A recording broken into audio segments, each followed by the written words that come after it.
बिस्मिल्लाहिर्रहमानिर्रहीम।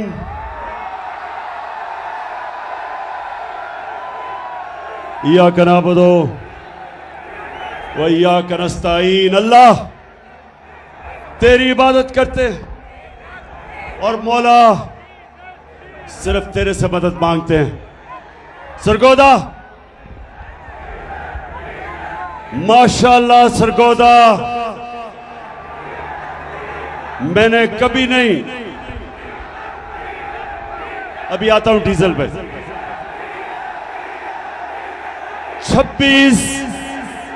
26 साल की सियासत में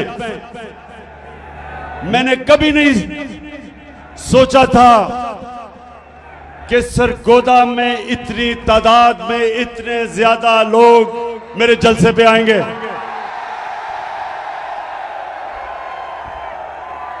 मैं आज आप सबका दिल से शुक्रिया अदा करता हूं। यहां नौजवान हैं, यहां हमारे बुजुर्ग भी हैं, यहां मेरे आईएसएफ के टाइगर भी हैं। लेकिन जो मुझे सबसे ज्यादा खुशी कि मेरी बहनें भी यहां हैं और इतने तादाद में जो कभी नहीं आई। मैं आप सबका शुक्रिया अदा करता हूं। मैं आज अपने सारे पाकिस्तानियों से बात करना चाहता हूं। पढ़े लिखे, इंग्लिश मीडियम, उर्दू मीडियम, मेरे दीनी मदरसे के बच्चे, मेरे रेड़ी वाले, ठेड़ी वाले, मजदूर, किसान, सारे पाकिस्तान के सूबे और खास तौर पे आज जो सैलाब में मेरे पाकिस्तानी आज मुश्किलों में हैं, जो मुतासरीन हैं,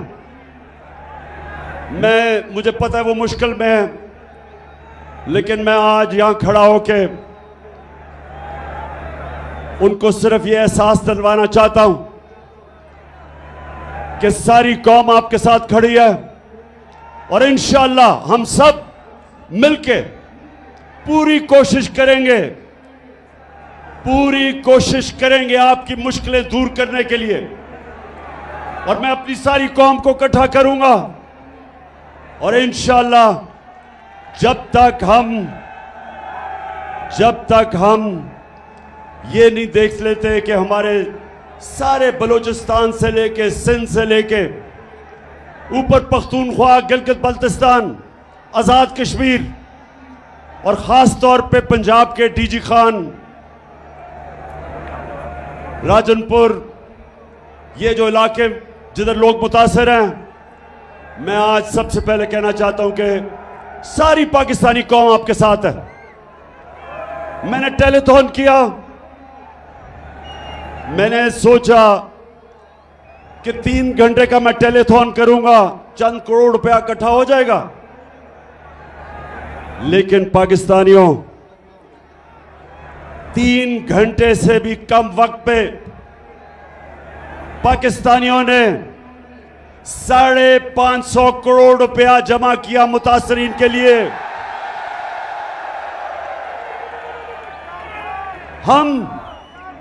हम वो पाकिस्तानी कौम है जिसे खौफ खुदा है, जो नबी सल्लल्लाहु अलैहि वसल्लम की उम्मत है। ये वो कौम है जो समझती है कि अपनी आखिरत को बेहतर करने के लिए हमारे ऊपर ये फर्ज है कि हम उन लोगों की मदद करें जो मुश्किल में हैं। और मुझे इतना फख्र हुआ सरगोदा, मुझे इतना फख्र हुआ कि मेरे बैरून मुल्क पाकिस्तानियों ने जिस तरह दिल खोल के पैसा दिया, 550 करोड़ रुपया सिर्फ 3 घंटे के वक्त में उन्होंने पैसा जमा कर दिया। और मुझे इतने पैगाम आए कि इमरान खान हम कोशिश करना चाहते थे लेकिन वो लाइनें ही सारी भरी हुई थी, ब्लॉक हुई थी। और मुझे आहिस्ता आहिस्ता अंदाजा हुआ कि अगर हमारे पास वक्त होता और वो टेलीफोन लाइंस खुली होती तो 5.5 अरब रुपया मजीद और जमा हो जाता। लेकिन फिक्र ना करो, मैं इंशाअल्लाह अब ये पैसे भी इकट्ठे करूंगा। प्रोग्राम बना रहा हूं कि किधर किधर हमने सबसे ज्यादा जरूरत है और पैसा खर्च करें। और मैं अपनी सारी कौम को भी आज दावत देता हूं कि जो भी मदद करना चाहे दुखी इंसानियत की, तो इंशाअल्लाह हम एक कंट्रोल रूम बनाएंगे और जो हमें कॉल करेगा हम बताएंगे कि ये फलानी जगह है, डीजी खान उधर आप मदद कर सकते हैं, या सिंध के अंदर, सिंध में तो सबसे ज्यादा नुकसान हुआ, तो उधर हम लोगों को भी बताते रहेंगे कि कैसे हम अपने जो सैलाब मुतासरीन हैं इनकी मदद कर सके। लेकिन एक अच्छा आईएसएफ, अभी आपने चुप करके सुनना है मेरी बात। आईएसएफ में डिसिप्लिन चाहिए मुझे। अच्छा जी, अब मैं वो इलेक्शन कमिश्नर सिकंदर सुल्तान, अगर ये सुन रहे हो तो तुम्हें पहली दफा अंदाजा हुआ कि फॉरेन फंडिंग क्या होती है। अब पता चला कि इमरान खान को फॉरेन फंडिंग में किसी तरह डिस्क्वालीफाई कर दो।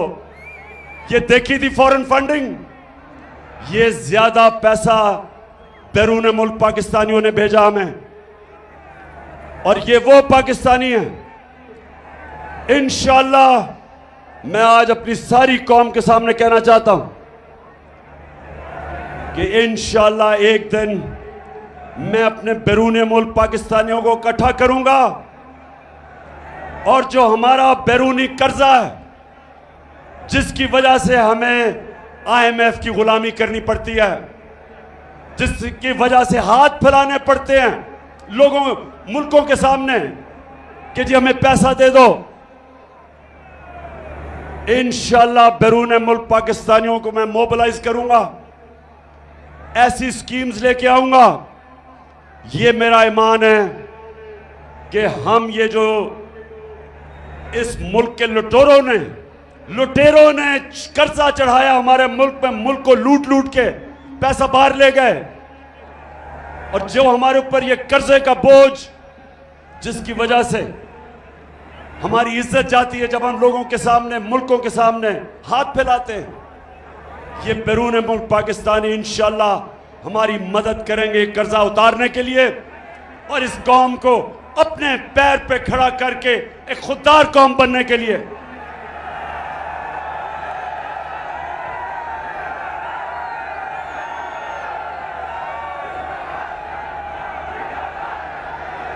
पाकिस्तानियों और सरगोदा के बाशऊर मेरे शहरियों, वैसे मैं कभी नहीं समझता था इतनी तादाद में सरगोदा के लोग निकलेंगे।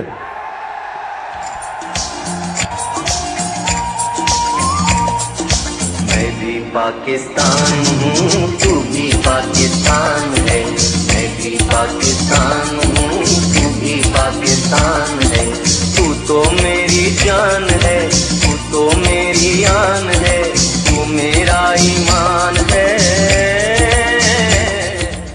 अच्छा सरगोदा, पहले मैं आपसे एक संजीदा बात करना चाहता हूं। सरगोदा और मेरे पाकिस्तानियों जो सुन रहे हो, ये याद रखना कि हमारा मुल्क कभी एक अजीम मुल्क नहीं बन सकेगा जब तक पाकिस्तान में हम एक इंसाफ का निजाम नहीं कायम करते। हजरत अली रज़ी अल्लाह ताला ने कहा था कि कुफर का निजाम चल जाएगा, कुफर का निजाम चल जाएगा, लेकिन जुल्म और ना इंसाफी का निजाम नहीं चल सकता। आज अगर हमारा मुल्क एक अजीम कौम नहीं बना तो उसकी सबसे बड़ी वजह यह कि हमारे मुल्क में जुल्म का निजाम है। ताकतवर के लिए एक कानून, कमजोर के लिए दूसरा कानून। छोटा चोर चोरी करे तो जेल में, और बड़ा डाकू चोरी करे तो वो मुल्क का वजीर आजम बन सकता है। मेरे नबी सल्लल्लाहु अलैहि वसल्लम ने तकरीबन 1500 साल पहले कहा था कि तुम्हारे से पहले बड़ी कौमें तबाह हुई, जिधर ताकतवर जब जुर्म और चोरी करता था उसको नहीं पकड़ा जाता था, सिर्फ छोटे चोरों को जेलों में डाला जाता था। मैंने जब 8-9 दिन जेल में गुजारे, अपनी आजाद अदलिया के लिए मुझे जेल में डाला गया। मैं वाहिद लीडर था जिसको आजाद अदलिया के लिए जेल में डाला गया।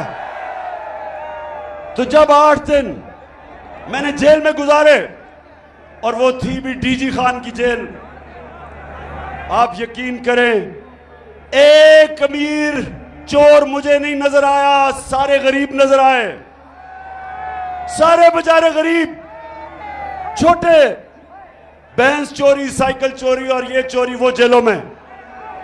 और जो मुल्क के बड़े बड़े डाकू थे, जब मैं असेंबली गया तो मुझे असेंबली में नजर आए।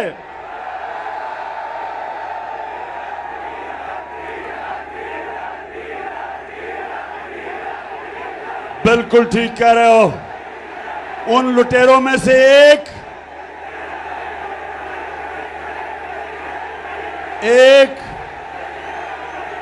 हाँ, एक डीजल भी था।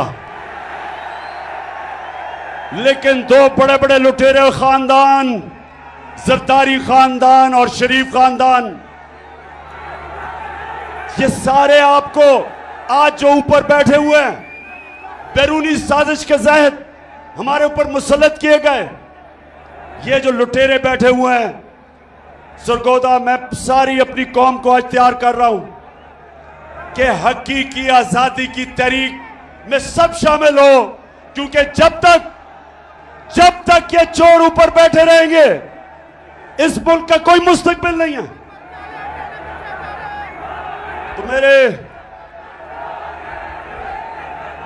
क्या फिर से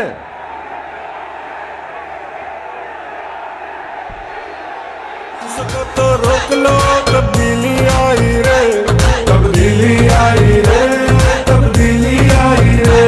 भूखा लकर का देता है दुहाई रे, तब्दीली आई रे। अच्छा सरगोदा, बैरूनी साजिश हुई, अमेरिका को अपने गुलाम चाहिए थे, चेरी ब्लॉसम जूते पॉलिश करने वाला हाजिर हो गया, साथ डीजल तो पहले ही तैयार बैठा था, और उसके बाद जो इस वक्त इस मुल्क की सबसे बड़ी बीमारी जरदारी की पता क्या बीमारी है? जरदारी की बीमारी यह है कि वो जब नोट देखता है ना, वो पैसे देखता है, उसका जिस्म, उसकी कांपें टालनी शुरू हो जाती है, उसकी मूछें ऊपर नीचे जानी शुरू हो जाती है।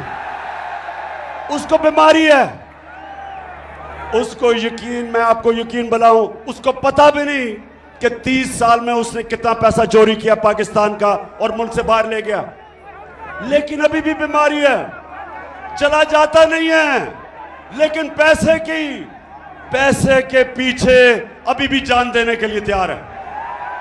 तो ये तीनों इकट्ठे हो गए,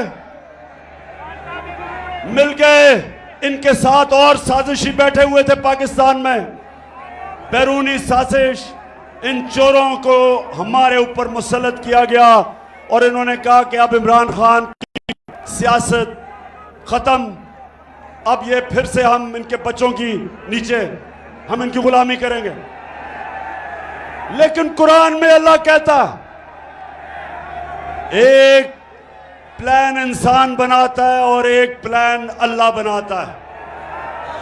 और कामयाब सिर्फ एक प्लान होता है अल्लाह का। अल्लाह का प्लान ही कुछ और था। अल्लाह ने लोगों के दिल मोड़े। कौम जिस तरह अब निकल रही है, लोग तो यहां मिठाइयां बांटते थे जब गवर्नमेंट जाती थी, तो जिन्होंने साजिश की थी वो हक्के बक्के रह गए। कौम सड़कों पे आ गई, खुद निकलना शुरू हो गए।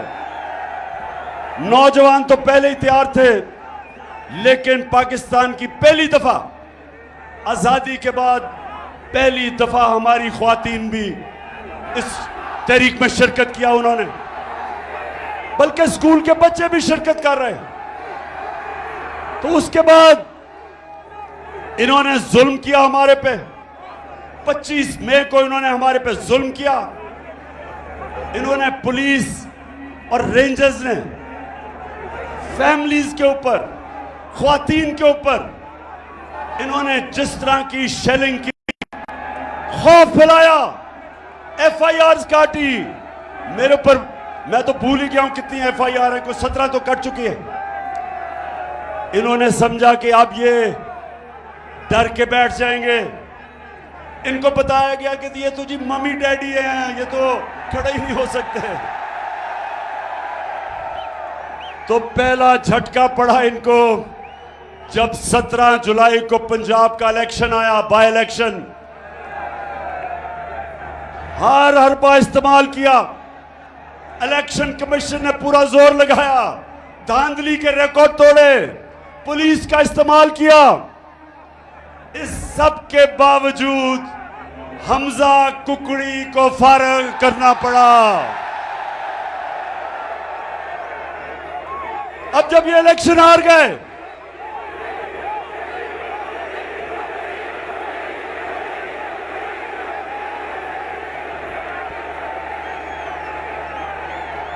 अच्छा अब सुने जरा, इलेक्शन हार गए, कैंपेन टांगनी शुरू हो गई, खौफ आना शुरू हो गया कि अगर इलेक्शन करवाएंगे तो फिर क्या होगा।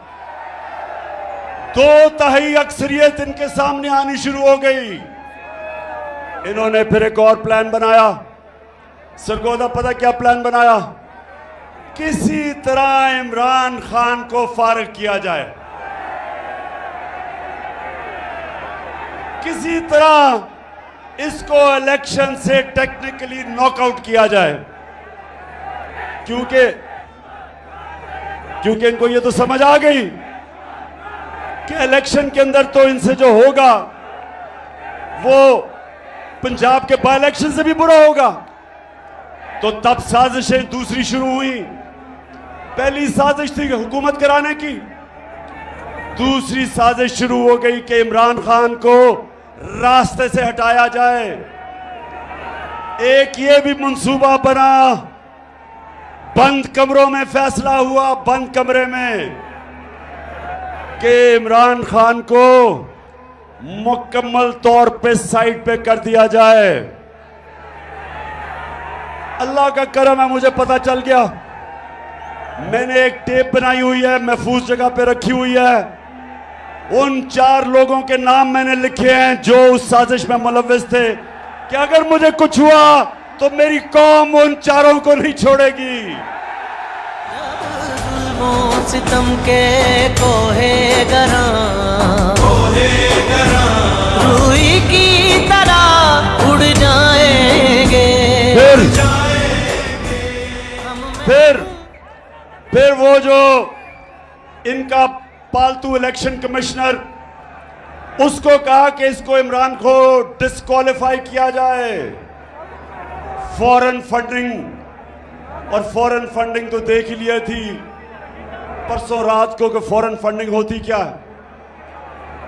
और उसके बाद तोशाखाना, और इंशाल्लाह मैं चैलेंज करता हूं कि तोशाखाना का केस सुना जाए, ओपन हेयरिंग में सुना जाए।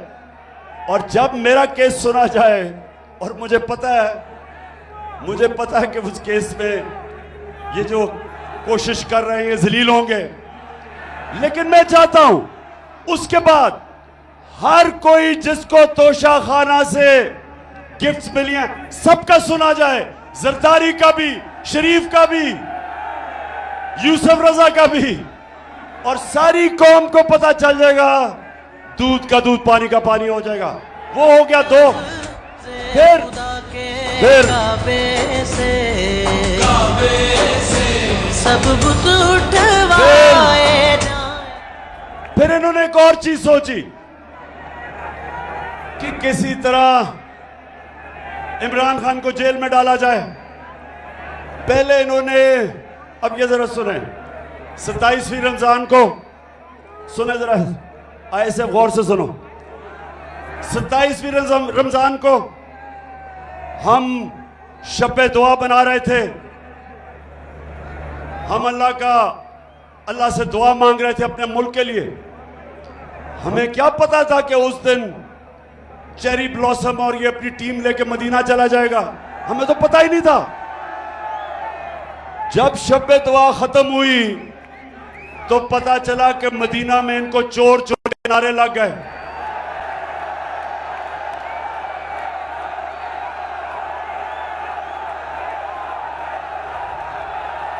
अब मदीना में इनको चोर के नारे लगते हैं और FIR इमरान खान पे कट जाती है तौहीन मजहब पे,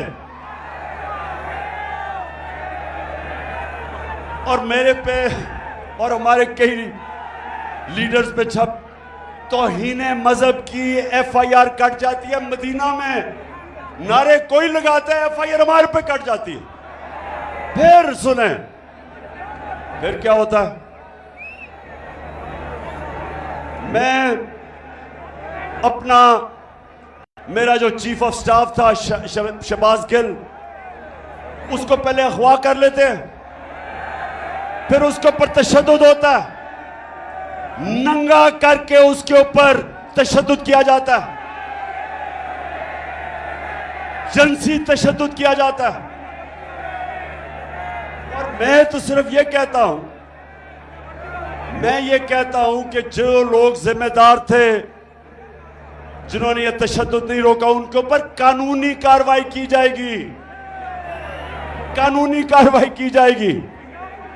उसके ऊपर मुझे दहशतगर्द बना देते हैं, दहशतगर्दी का केस कर देते हैं। सारी दुनिया के अंदर पाकिस्तान का मजाक उड़ता है। कभी मैं दुनिया के अखबारों में फ्रंट पेज पे नहीं आया।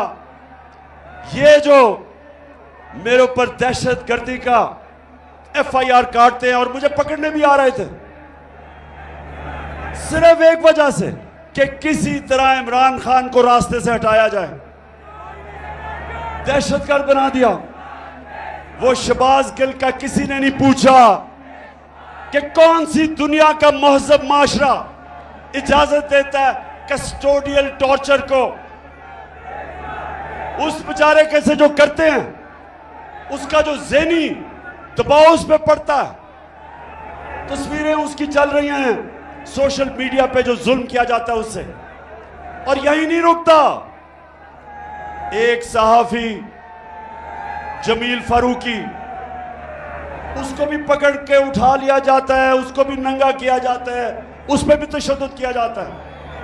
और फिर हमारा सिंध का ऑपोजिशन लीडर हलीम आदिल शेख, उसके ऊपर 27 FIR काटी जाती हैं।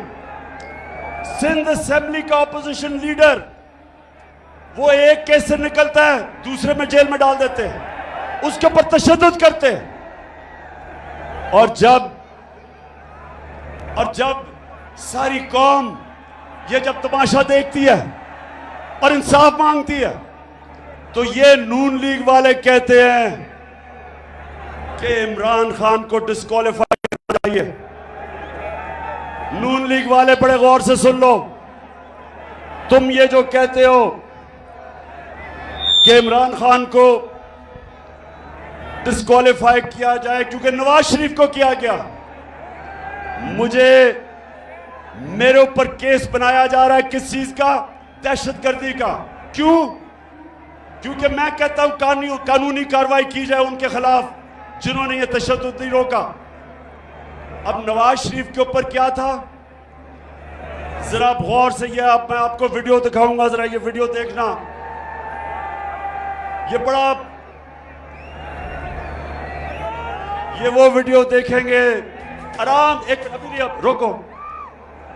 ये जो वीडियो मैं ताकि देखना, आप खुद अपनी आंखों से देखें कि इस मुल्क से हो क्या रहा है। नवाज शरीफ 3 दफा मुल्क का प्राइम मिनिस्टर था, 3 दफा। उसका 4 महंगे तरीन लंदन के अंदर अरबों रुपए के ये महल खरीद लेता है, लंदन के सबसे महंगे इलाके में। तो मैं जब पूछता हूं इनसे आज से 10 साल पहले कि जनाब ये किधर से पैसा आया महलों का, तो ये जरा आप सुने, ये आज से 10 साल पहले की गुफ्तगू है, सुने जरा ये।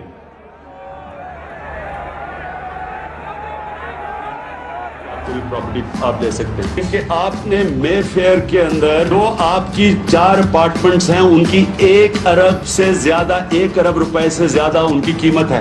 अब 4.5 अरब तक पहुंच गई है उनकी कीमत। आपने अपनी जो टैक्स में टोटल आमदनी बताई है 94 में 1.5 लाख रुपए। मुझे ये बताएं कि आपने अरबों रुपए की मे फेयर में प्रॉपर्टी खरीदी कैसे? एक मिनट, अब ये 10 साल पहले था, ये 10 साल पहले था।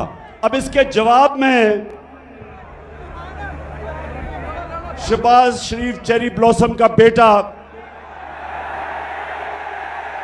अब ये सुने, ये सलमान शहबाज क्या कह रहे हैं, जरा ये सुने आप। बात ये है कि जिन अरबों रुपए की मे फेयर की प्रॉपर्टीज की ये बात कर रहे हैं, ये तो पहले पता नहीं है। बताएं कौन सी प्रॉपर्टीज है, लाएं, दिखाएं, उसका कुछ प्रूफ लाएं। बात ये है कि सुन लिया, कहता किधर है ये प्रॉपर्टीज, लगाएं, बताएं, सबूत दें। अब ये जरा मरियम बीबी जिनको सच बोलने में बड़ा मुश्किल पड़ती है, ये जरा ये सुन लें। इस तरह मुझे लगा कि आप लोगों को बेवकूफ नहीं बना सकते। मेरी सेंट्रल लंदन में प्रॉपर्टीज तो दूर की बात है, मेरी पाकिस्तान में भी कोई प्रॉपर्टी नहीं है। मैं अपने वालिद के साथ है और मुझे समझ नहीं आई कि मेरी और मेरी वालदा की और बहन भाइयों की प्रॉपर्टीज ये कहाँ से निकाल के ले आए हैं। मेरे नाम पाकिस्तान में कोई प्रॉपर्टी नहीं है, ये तो इंग्लैंड की बात है। हाय अल्लाह, कोई प्रॉपर्टी किधर से आएगी? मुझे तो एहसास प्रोग्राम में डाल दो, मेरे पास तो है ही कुछ नहीं। मरियम बीवी, वैसे मैं ये बताऊं, जितने सीधे मुंह से आप झूठ बोलती है मैंने कभी किसी को नहीं सुना। अच्छा जी, आप जरा, अब ये सुन लिया आपने। अब ये थी चीजें आज से 8 साल पहले, ये जब कोई प्रॉपर्टी नहीं है।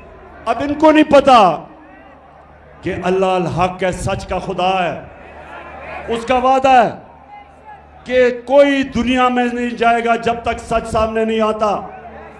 तो अब जरा ये देखें कि पीछे हुआ क्या। नवाज शरीफ, मरियम नवाज, हसन नवाज और हुसैन नवाज के बैरून मुल्क खुफिया असासों का इंकशाफ। पनामा लीक्स ने बैरून मुल्क खुफिया दौलत का भांडा फोड़ दिया।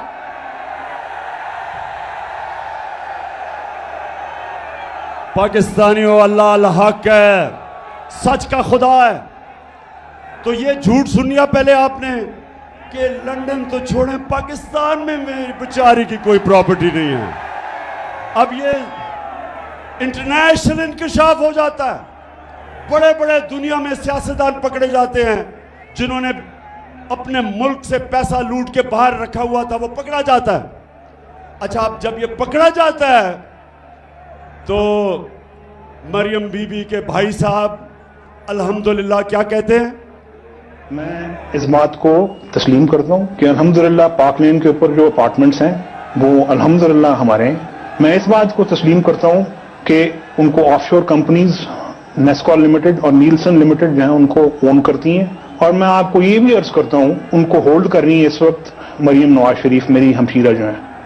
यहाँ अब हुसैन ये कह रहे हैं कि जब वो कह रही थी ना कि मेरी तो लंदन छोड़े पाकिस्तान में भी प्रॉपर्टीज, ये 4 अरबों रुपए के बड़े महलात इनकी मालिका मरियम नवाज थी। अब मरियम नवाज के पास तो पैसा ही नहीं था। पैसा किधर से आना था? किधर से आना था पैसा? बताओ, पैसा किधर से आना था? आपसे आना था। कौम का पैसा चोरी करके ये प्रॉपर्टीज खरीदी गई। तो नून लीग वालों, मेरे से नवाज शरीफ का मुआवजा ना करो। मैंने 20 साल बाहर कमाई की, सारा पैसा सब कुछ बेच के, सारा मेरा पैसा जीना मरना पाकिस्तान में है। मेरी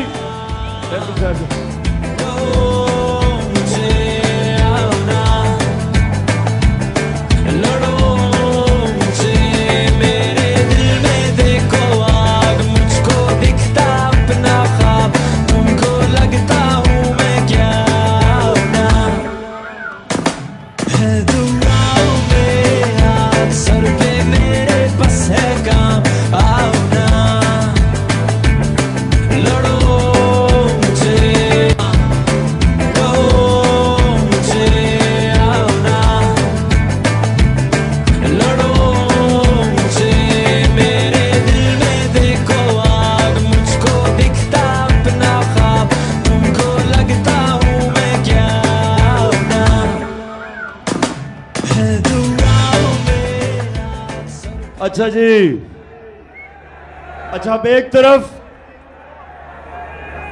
तरफ और मेरी बहनों, आपने गौर से सुनना है कि जब एक कौम की ख्वातीन जाग जाएं तब असल में इनकलाब आता है, क्योंकि घरों में इनकलाब आ जाता है। अब हालात ये हैं कि बाप नून लीग में है, पीछे से बीवी बच्चे सारे पीटीआई में, क्योंकि ख्वातीन के अंदर ना अल्लाह ने एक रेडार डाला हुआ है। रेडार वो है सच का रेडार। औरतें बड़ी जल्दी सच पे पहुंच जाती हैं। क्यों? इसलिए कि जब बच्चा पैदा होता है तो वो तो नहीं बोल सकता, तो वो मां जो होती है बच्चे की शक्ल से पहचान जाती है कि बच्चे को किस चीज की जरूरत है। वो शक्ल से समझ जाती है। वो जब ये नून लीग के चेहरे देखती है और जरदारी के, उसको पता है कि ये चोर है।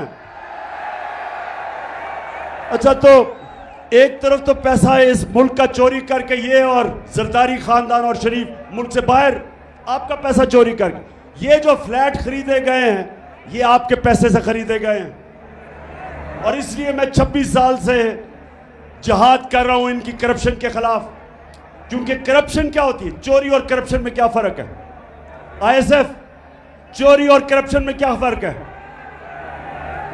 चोरी होती है जब आपके घर में जाके कोई चीजें चोरी करता है, उसको चोरी कहते हैं।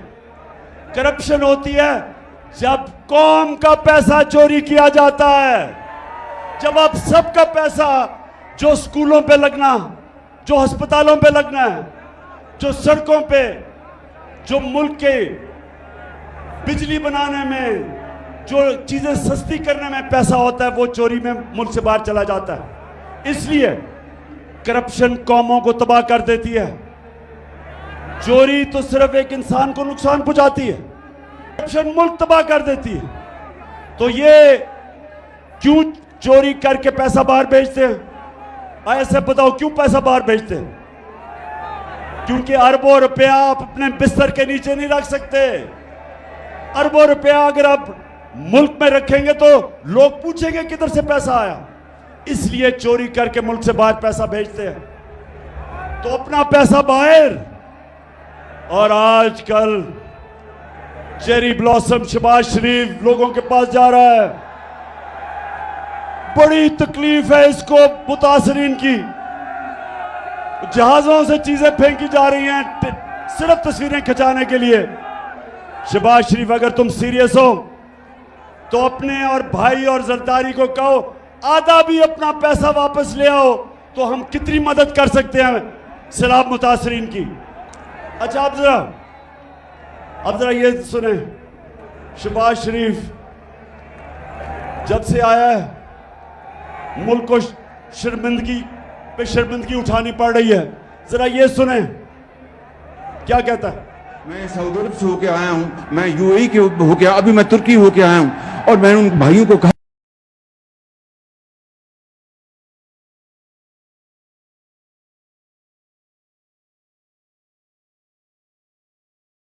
कि आप हमारे बड़े अजीम भाई हैं, हमेशा आपने हमारी मदद की।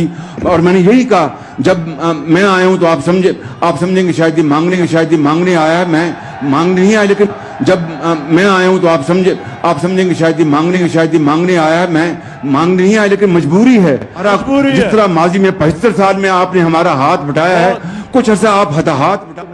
बहुत मजबूरी है क्योंकि हम सारा पैसा चोरी करके बाहर ले गए हैं, तो अब मजबूरी है। तो खुदा के वास्ते पैसा दे दे। पाकिस्तानी जो बाहर बैठे हैं उनको कहते हैं कि पाकिस्तान पैसा लेके आओ, और यहां से चोरी करके पैसा बाहर ले जाते हैं। नौजवानों, कोई मुझे बताएं, आज मुझे कोई दुनिया का सरबराह बताएं, बनाना रिपब्लिक्स का नहीं, जो कि मुल्क तरक्की याफ्ता मुल्क है, मुझे एक सरबराह बताएं जो पॉलिटिक्स कर रहा है अपने मुल्क में और उसका पैसा भी बाहर पड़ा है, उसके बच्चे अरबों रुपए के घरों में रहते हैं, और जब उनसे पूछें कि पैसा किधर से आया था घर खरीदने का, तो कहते हैं हम तो जवाबदेही नहीं, हम तो पाकिस्तान के शहरी नहीं हैं।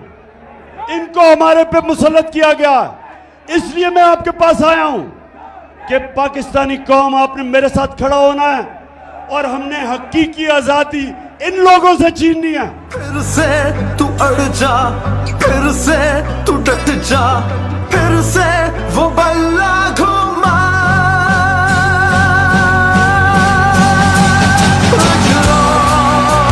कदम बढ़ा, फिर से वो लम्हा दोहरा, जब जीत के आया था, फिर से वतन को जिता। एक और कदम बढ़ा। सरगोदा, अब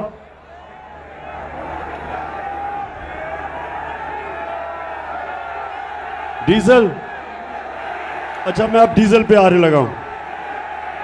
जब इन्होंने साजिश करके हमारी हुकूमत कराई, सुने जरा, जब साजिश करके हमारी हुकूमत कराई गई, जो हुकूमत पब्लिश करती है इकोनॉमिक सर्वे ऑफ पाकिस्तान, जो हुकूमत बताती है कि एक साल में क्या माशी कारकर्दगी हुई, ये सारी एक किताब में लिखी जाती है जिसको कहते हैं इकोनॉमिक सर्वे ऑफ पाकिस्तान। ये इस हुकूमत ने शाया किया। इसके मुताबिक, सरगोदा जरा ये गौर से सुने, नौजवान आपकी तवज्जो खास तौर पे चाहिए। ये कहते हैं इसके मुताबिक कि पिछले 2 साल में, जो हमारे 2 आखिरी साल थे, पाकिस्तान की जो माशी तरक्की थी, तीसरे साल में 5.6%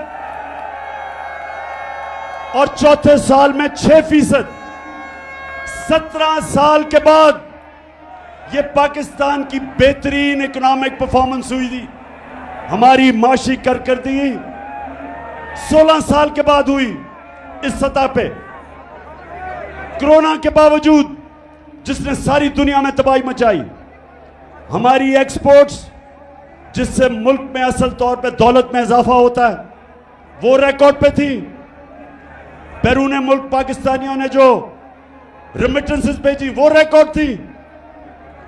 हमारी जो टैक्स कलेक्शन, जो हम आपके ऊपर खर्च कर सकते थे, वो रिकॉर्ड थी।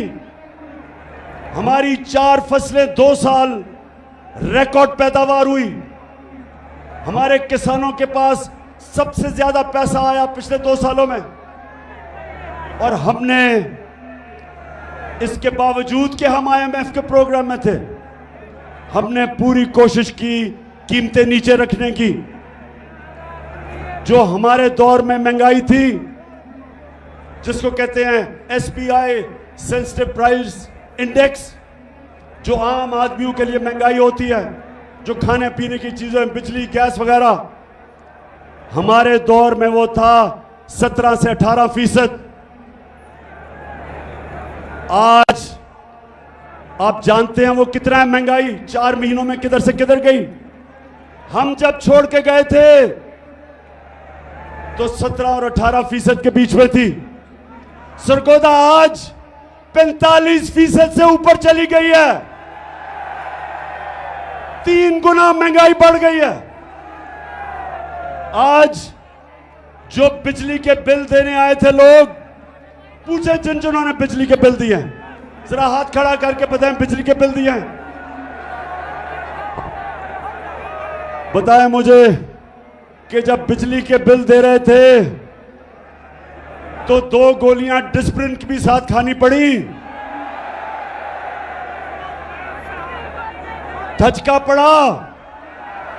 और ये वो लोग थे जो कह रहे थे कि इमरान खान ने बड़ी महंगाई की। मैं तो आज पहले तो अल्लाह तेरा शुक्र अदा करता हूं, तू अल्लाह हक है। लेकिन वो जो टीवी चैनल्स, मैं जरा आज वो लफाफे वाले लोग, लफाफे सहाफी, पैसे लेके मीडिया चैनल वाले, आज जमीर फरोश मीडिया वालों, जरा लोगों से तो पूछो उनके ऊपर क्या गुजर रही है आज। अब पूछो कि वो बिजली का बिल दे या स्कूल की फीस दे या वो बच्चों के लिए खाना लेके आए। 45% से आगे बढ़ गई है महंगाई, 3 गुना ज्यादा। और ये भी सुन लें, जब हमारी हुकूमत थी तो सबसे वो हमने काम किए जो पाकिस्तान की तारीख में नहीं हुए। हम हेल्थ कार्ड लेके आए, हेल्थ इंश्योरेंस हर खानदान को, पंजाब में और पख्तूनख्वा में हर खानदान को 10 लाख रुपए का हेल्थ इंश्योरेंस कि किसी भी अस्पताल में जाके इलाज करवा सकते थे। पहली दफा आम आदमी प्राइवेट महंगे अस्पतालों में इलाज करवाता था। मेरे दोस्त डॉक्टर्स हॉस्पिटल वाला कहता आज से 4 महीने पहले कि इमरान खान, ये पहली दफा हमने आपकी हेल्थ इंश्योरेंस पे एक आम किसान का हार्ट ऑपरेशन किया, पहली दफा। तो ये कभी पहले नहीं हुआ। हेल्थ इंश्योरेंस एहसास प्रोग्राम हम लेके आए। हमने सूद के बगैर कर्जे दिए गरीबों के लिए, 20 लाख खानदानों के लिए, कि हमने उनके घरों के लिए सूद के बगैर कर्जा दिया। पूरी कोशिश थी नीचे से लोगों को ऊपर उठाया जाए। इसके बावजूद कि हम IMF प्रोग्राम में थे, महंगाई रोकी हमने, दुनिया में महंगाई थी। तो मैं आज पूछता हूं कि वो जिन्होंने साजिश की, आज बताएं कि जो पाकिस्तान का हाल है, कौन जिम्मेदार है इसका? कौन जिम्मेदार है?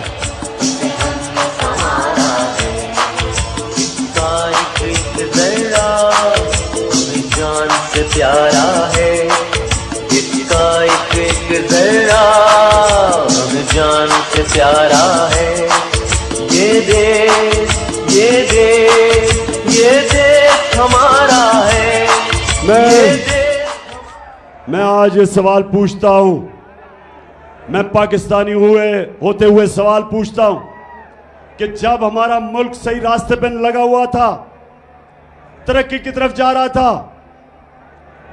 जो क्रेडिट रेटिंग थी पाकिस्तान की, मूडीज की, फिच की, सेटिस्फैक्टरी थी, कौन सी क़यामत आई थी कि हमारी गवर्नमेंट गिरा के और इन चोरों को ऊपर मुसल्लत करो? कौन जिम्मेदार है इसका? और बजाय आज कल के दिनों में कि ये सोचो कि ये मुल्क को तबाही की तरफ लेके जा रहे हैं। इस वक्त माइशत नीचे जा रही है, फैक्ट्रियां बंद हो रही हैं, एक्सपोर्ट्स कम हो रही हैं, बैरून मुल्क पाकिस्तानी कम रेमिटेंसेस भेज रहे हैं। आज मैं पूछता हूं कि जिस तरफ ये मुल्क को लेके जा रहे हैं, क्या किसी को फिक्र नहीं अपने मुल्क की, जिनके पास ताकत है फैसला करने की, इसको मुल्क को इस दलदल में से निकालने की? सिर्फ एक रास्ता है, साफ और शफाफ इलेक्शन करवाओ, उसके अलावा कोई दूसरा रास्ता नहीं है। और मैं आज ये भी कहना चाहता हूं कि जिस तरह मुझे दीवार से लगाया जा रहा है, कभी दहशतगर्दी के केस और कभी तौहीन मजहब के केस और कभी किस किस्म की एफआईआर मेरे लोगों के ऊपर किया जा रहा है।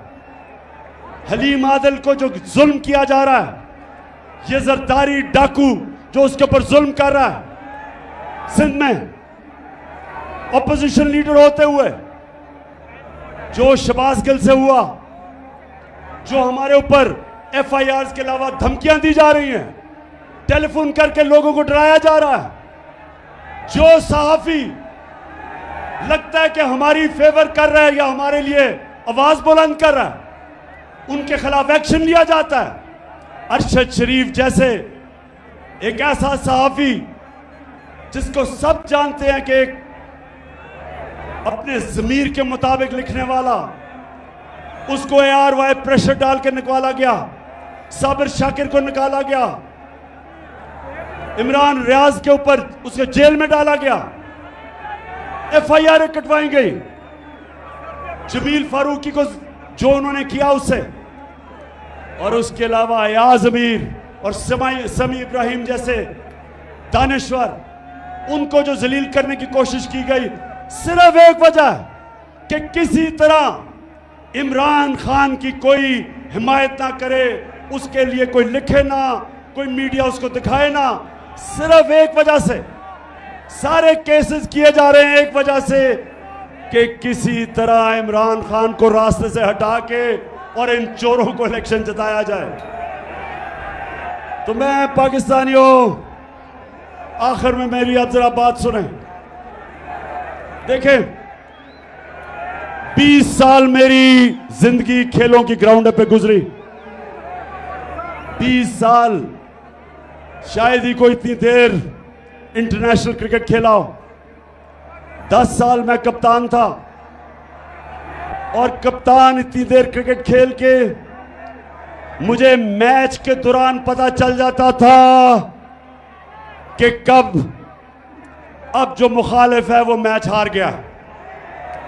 मैच के दौरान मैं समझ जाता था, एक वक्त आ जाता था कि मुझे ये एहसास हो जाता था कि अब ये जो मर्जी भी मेरा मुखालिफ करे, अब ये नहीं जीत सकता। ये सारी ऑपोजिशन, ये जो गवर्नमेंट में बैठे हुए हैं चोर, मैं आज इनको पैगाम दे रहा हूं कि वो टाइम आ गया कि जो मर्जी हरबा आप इस्तेमाल कर ले, अब ये मैच नहीं जीत सकते। आप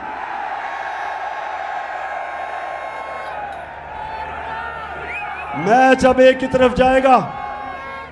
जितना आप दबाएंगे मेरी पार्टी को, उतना ज्यादा ऊपर उठेगी। जितना आप मीडिया से उसको दबाएंगे, ये इस तरह सरगोदा स्टेडियम, सरगोदा की तारीख में इस तरह स्टेडियम में लोग नहीं आए जिस तरह आज आए हैं। जो मर्जी कर ले, ये मैच अब हार गए। अब आप जो भी करेंगे मुल्क को नुकसान पहुंचाएंगे। मुल्क का सोचे, जाती मफादात का ना सोचे। जो अपने छोटे छोटे फायदे सोच रहे हैं, मुल्क को नुकसान पहुंचा रहे हैं। कौम का सोचे, 22 करोड़ पाकिस्तानियों का सोचो। ये लोगों का मुस्तकबिल, अपने बच्चों का मुस्तकबिल, इनके मुस्तकबिल का सोचो। और जब आप सोचेंगे इनका मुस्तकबिल ये जरदारी डाकू और डीजल और शहबाज शरीफ की तरह के चोरों के साथ इनका मुस्तकबिल नहीं है। इनका मुस्तकबिल है कि कौम साफ और शफाफ इलेक्शन से फायदा खुद फैसला करे कि कौन सी क़यादत इस कौम को चाहिए, और यही एक रास्ता है। और ये जितना भी मुझे दीवार से लगाएंगे, याद रखें कि मैं तो वो कप्तान हूं। जितना आप मुझे दीवार से लगाएंगे, मैं तो और लड़ूंगा, मैं तो और मुकाबला करूंगा। और ये ही ना हो जाए कि मुझे इतना आप दीवार से लगाएं कि मैं सारी कौम के सामने उन सारी लोगों की शक्लें रख दूं जिन्होंने अपने मफादात के लिए इस मुल्क को इस मुश्किल में डाला है। मुझे उधर तक ना धकेलो। 4 महीने से मैं सब्र कर रहा हूं, मैं अपने मुल्क के लिए सब्र कर रहा हूं। मेरे लिए इस वक्त कौम मेरे साथ खड़ी है। गिलगित बल्तिस्तान में तहरीक इंसाफ, पख्तूनख्वा में तहरीक इंसाफ, पंजाब में, आजाद कश्मीर में, तो मैं जब चाहूं इस्लामाबाद को बंद कर सकता हूं, लेकिन अपने मुल्क के लिए नहीं कर रहा, माशी हालात की वजह से नहीं कर रहा।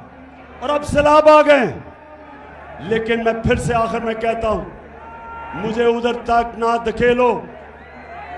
मैं वो हूं, वो जितना आप कोशिश करेंगे मुझे प्रेशर में लाके, डरा के, धमका के, FIRs काट के, मैं उतना और जोर से आपका मुकाबला करूंगा। सरगोदा, मैं आपको आज दिल से शुक्रिया अदा आपका करता हूं, जो आज आपने जिस जुनून से यहां इस गर्मी में आप आए। मैं अपनी सारी सरगोदा की टीम, आमिर कियानी प्रेसिडेंट यहाँ के, और जितने मेरे MPs, मेरी टीम, मैं आज आप सबको मुबारक देता हूं जबरदस्त जलसे की। पाकिस्तान जिंदाबाद।